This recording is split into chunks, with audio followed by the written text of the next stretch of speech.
In Kodoroten community, a woman is very optimistic about life. She wakes every day with belief that what will be will be.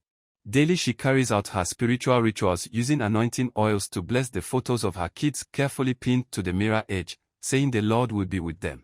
Afterward Jedidiah, which is the woman's name, picking up her market bag and pulls out an item which happens to be a sachet of alcohol drink. She consumes it with even when the drink seems bitter. She walks away from the mirror, still sipping from the sachet drink as she walks through the room admiring the artworks done by one of his sons, Ejiro. Nodding to Ejiro's painting, she calls on him to meet outside so they can proceed on their daily activities. Despite her challenges, she keeps a vibrant social life, being very friendly to her neighbors. Linda gets into argument with her husband who is having insecurities. He insisted on destroying his wife's goods if she won't explain how she funds the tomatoes business which the investor he isn't aware of. Insisting on the source which Linda refused to disclose, this forced the angry man to damage the goods and beat up his wife for challenging his investigations. Coincidentally, Jedidiah appears with her tricycle and decides to intercept the fighting couples. Even when Ejiro cautioned her not to get involved, she couldn't hold herself, standing up for people who were helpless.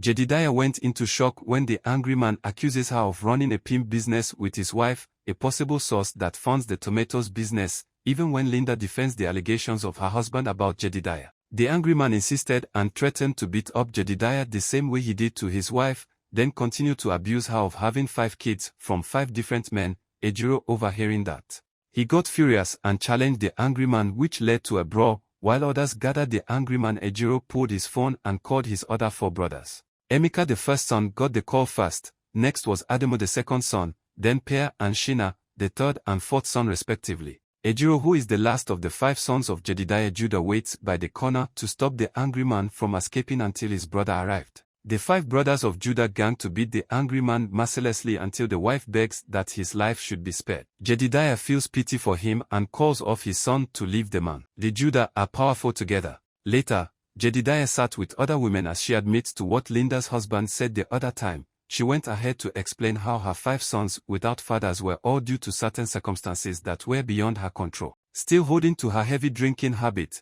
Jedidiah won't stop drinking alcohol despite being cautioned by friends and family. She goes around with portable alcohol containers. Granny, the mother of Jedidiah, came visiting and caught her grandson Shina smoking. Shina ran away when he heard Granny's voice, but unfortunately for him it was too late. Granny warned him of the consequences of smoking then. Granny expressed dissatisfaction on how Jedidiah raised her boys. She requests that her daughter should allow her take Per and Shina to ABA for a proper training, but they both declined. At the mall where Emeka works in a furniture shop called CK, he faced horrible bosses. Colette, the shop manager, looks down on him. The owner, Mr. Chigazi, body shames him, calling him displeasing names. Mr. Chigazi's wife calls. She complains bitterly why Mr. Chigazi won't take his call. Mr. Chigazi responds that all phones were silenced and won't ring out to avoid distractions. The wife then informed him of some crime investigative officers that came to search their home property. He asked if they have warrant, which the wife consented that the officers came with warrant. He asked the wife to monitor them and asked without fear of any secret on them, but promised to speak to his lawyer. Later, Adamo, the second son of Jedidiah Judah, was at the girlfriend's family house for lunch. At the table, Holima's parent questioned his lineage as he claimed to be an origin of Dollar in Kano, and Adamo was unable to identify with any, putting him on an embarrassing situation. You can see the disappointment on his girlfriend's face while trying to twist Adamo's story. Not convincing enough, Holima's father suggests Adamo should make proper inquiries about his family background while he left the table. Later, Adamo went into hiding to call the mom on phone, asking her to help him with his proper family route so he can tell Holima's dad, but Jedidiah debunked that in order not to remind her of the past. Even when Adamo pleaded, instead she instructed him to tell them his root is Judah even when the name doesn't sound northern. Later that day, Adamo returned to meet with his elder brother in a canteen. He expressed his dissatisfaction with his family, which seemed to be a curse. The Emeka refused to accept their family as cursed, rather a special family, and advised Adamo not to stress their mom or make her cry. While talking, the Colette came into the canteen as usual, displayed the horrible boss attitude on Emeka even when the 2 brothers gave her a warm greeting. Out in the street, a girl pretends to be handicapped begging for alms by passerby. She is accompanied by a male who held the bag out for the people to put money. Ejiro is the male and the pretending girl is Testimony, his girlfriend. They both disguised as beggars, singing and seeking for public help, which people did assist them. Meanwhile, Emeka is back to work attending to a customer. After losing the customer due to high rate of the shop's furniture item, Emeka discusses with his colleague at work. He then decides to approach the boss for reduction in price to enable customers patronizing them. Little did he know what was about to hit him. He then approached Colette. She made jest of him and disregarded his suggestion even when Emeka told him it was just some sort of idea for the business. She made sure to remind Emeka of his position as a sales boy in the company, not anything more. Ejiro and Testimony finally got home, cleaned up and were having a pleasant time at home when Jedidiah came in to meet them, citing their attempted intimate activities. She first screamed. This scared the two. Jedidiah brought a leaked video showing their disguised act earlier in the street, even when they pretend not to notice the beggars on the screen. She discloses who leaked the video. The two lovebird admitted but told Jedidiah that they were creating content. Jedidiah knew they tried to play her dumb. She then won Testimony to split away from his son. Ejiro begs his mom that the girl is everything to him. Testimony kneels to convince her of same thing. Jedidiah picks a log and threatens to flog her. Testimony ran for her dear life. Jedidiah found the scammed money on Ejiro's hand. Even when he tried to hide it, she confiscates the money, and assured she won't allow him spend the money. Jedidiah visited her friend's shop and handed over the same scam money to her. The friend happily received. Suddenly a certain man hurried toward the shop. He approached the two still talking and requested for lighter. When asked what the lighter was for, he responded, "We caught a thief and it's time for jungle justice." Jedidiah and her friend gave astonishing look, turning to cite Pear as the victim of the jungle justice. Abruptly they both ran to rescue Pear, even threatened suicide if the mob continues on the jungle justices. Fortunately Pear was rescued. The mob was chased away. Later, after the incident, Jedidiah is seen in the room with Emeka crying. She expressed the pains of the earlier event. Even Emeka's motivational words couldn't console her. Angry Emeka came out from the room heading straight to Pear and landed him brutal punches. Other three brothers gathered to blame Pear, although Shina and Ejiro were making jest of the moment. Emeka turned and threatened to make life miserable to whosoever misbehaves. Another day at the mall, while Emeka and Femi his colleague were contemplating on where to position the newly imported furniture, after suggesting the entrance, Colette interrupted as usual. She insisted the furniture should be taken to the VVIP office where the boss was. As the furniture was carried away, a bundle of hard currency fell off and no one noticed except Emeka. He sluggishly picked the money. When Colette noticed him with, Emeka showed him the money and said it's for the boss and would be returned. As he made move, Colette told him to hand over the money since he has access restrictions to the boss. He hands it over to Colette, who collects them, and ordered him to get away. A while later Femi reminded that he deserved some sort of reward for his good deed earlier. He also suggests he should approach the boss for reward. Not long the boss appeared. Emeka hurried to the boss to receive accolade for the good job he did earlier. Unknown to him, the Colette did return to the money to the boss as agreed. Since the boss now knows of the money, Colette had to give excuse to cover up. She retired to the office and later came out with the money. When the boss received the money, neither did he compensate Emeka or Colette. Rather, he said all he deserves was a handshake. Emeka was too disappointed. Another day, Jedidiah was dancing, while singing to her popular mantra, "What will be, drinking alcohol as usual." When she heard a loud bang on the door, she responded and went to open the door because it kept banging.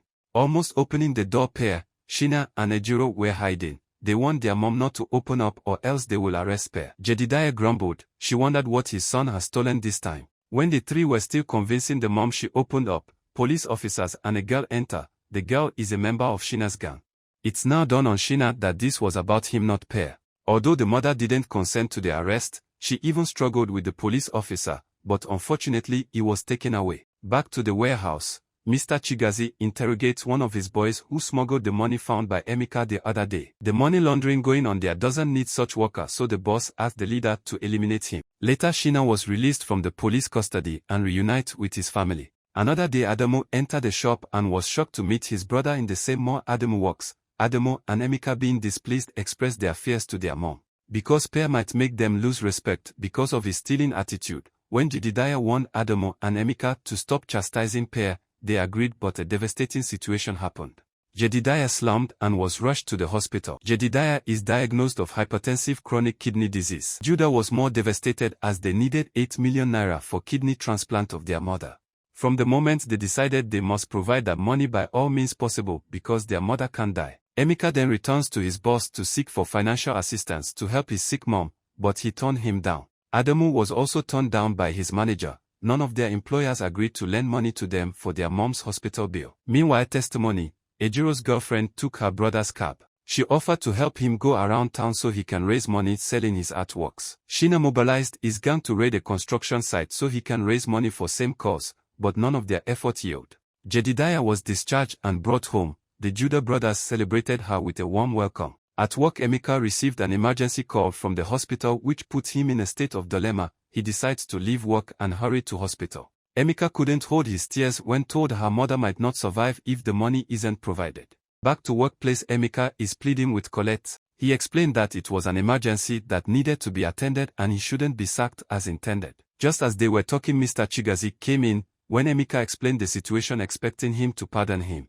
That didn't happen. Instead, he asked he should be fired. Emeka, sharing the news with his other sibling later that evening, struck a reaction on Adamu to regret why he returned the bundle of money found the other day. Shina and Per, on hearing that, reacted in awe for making such mistake. The rumor about Mr. Chigazi involving in money laundering was confirmed by Emeka when Adamu insisted it was all rumor. Emeka gave a scenario where he coincidentally was in the furniture shop same night when Mr. Chigazi was moving the money, although he didn't notice him. They all tagged Mr. Chigazi a selfish man for having such money but couldn't assist Emeka to save their mom. That night when Emeka left them, Per stole one of the key Emeka is meant to return at his former workplace. The next day, Adamu discussed the expose to his fellow security guards. That night the Judah brothers gather except Ejiro. They suggested robbing the furniture shop, even when Emeka insists he won't join his brother to rob.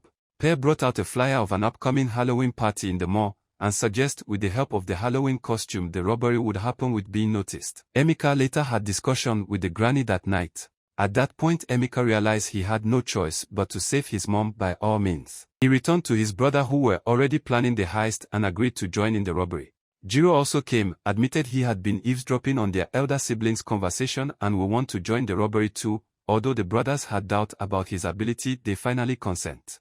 The circle grew bigger when the Judah brothers meet with other securities at the mall to plan the heist. The Halloween event they came, everyone dressed with costume. The Judah brothers were present as well as the party was over. Security alerted them of the clear coast. They moved in as they had the signal. After picking the door lock to the furniture shop, they went around destroying the CCTV cameras. They got to where the money was and stacked them into sacks. The almost successful robbery was disrupted when another gang arrives. And this gang was more deadly, tying up the armed security and guards. The second gang intercepted the Judah brothers and there was open fire and serious brawling inside the mall. While brawling, a face was unmasked and it revealed Colette, the Judah brother who managed to escape, but one of them got a gunshot on their back. The news that the shot victim was Emeka the eldest, it devastated other Judah brothers' effort to help the Emeka was in vain. After the robbery, everything went south. Meanwhile, the other gangs which Colette was involved with tries to count their loot. The next day, Mr. Chigazi was visited by the police to investigate. Last night, Mr. Chigazi denied have such money at his disposal. Back in the hospital, although Jedidiah is receiving treatment, they won't stop weeping Emeka's death. The family decide to stay silent on it. Colette was arrested by men who disguised to be police officers. She was taken for torture. Mr. Chigazi came into the torture room after interrogating Colette and showing displeasure for her disloyalty. He reveals a CCTV footage that revealed his face. At that point, Colette couldn't deny any longer. In return, Colette started naming others, which she mentioned the Judah brothers. When Adamu was released, he called his brothers from an unknown location. He told them the Emeka's boss was after them, which means they have to leave immediately because he had a perfect plan of smuggling them out of town through the help of Shina's hoodlum gang. The two Lovebird testimony and Ejiro were communicating on phone until Per caught him. He was very furious with him for leaking the escape plan to his lover. Despite their plan to smuggle out of town, there was a problem. They were followed by one of Mr. Chigazi's thugs. The thug called for armed backup to intercept the Judah, a very sad ending meant for the Judah. Mr. Chigazi mounted more pressure to make sure they were captured and the money collected from them. But the armed backup thugs was stopped when Shina's hoodlum gang ambushed and poured acid on them. Mr. Chigazi is burst and arrested by the authority. The Judah is set to sail with a small boat using a river channel. The thug was about to shoot as he pulled his shotgun. He was hit on the head by Testimony, who came from behind. Despite the discreet move, that didn't stop Testimony from tracing and locating their escape point. And none of them could stop the two Lovebird. She joined the Judah family to leave the city as they waved to Shina's hoodlum gang, who helped secure their passage.